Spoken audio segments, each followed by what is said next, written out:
I was driving in my car down the street in Columbus, Ohio on January 22nd, 1973, when I heard the Roe v. Wade decision announced.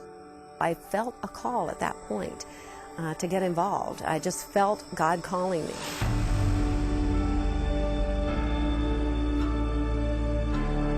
I thought my life was going to be as a teacher for the rest of my life, and God surprised me.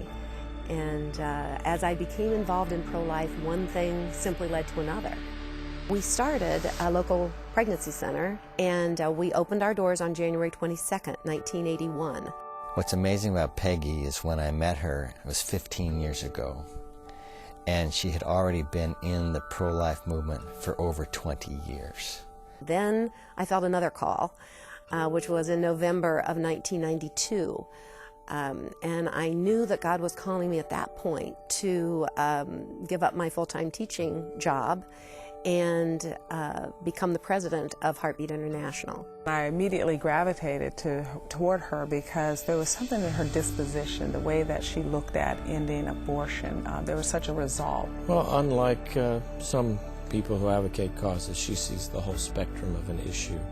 She saw the need for legal protection for the unborn, but she also saw the need for compassionate service to women, to families. So in a historical sense, she's sort of like the Underground Railroad network that was built to help individuals one at a time until America woke up to its senses.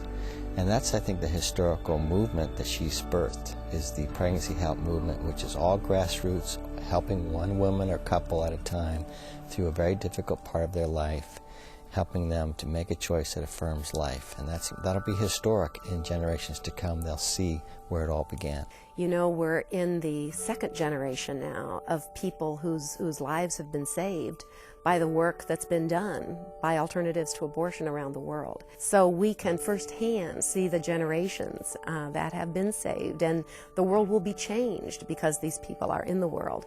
If young people are looking to not waste their life, then they ought to look at somebody like Peggy and say, I'm going to give my life to that kind of thing and purpose. It's been a long struggle, it's a long battle, and it's not over. And yet she still holds her head high, her shoulders back, and she still does the great work of Heartbeat.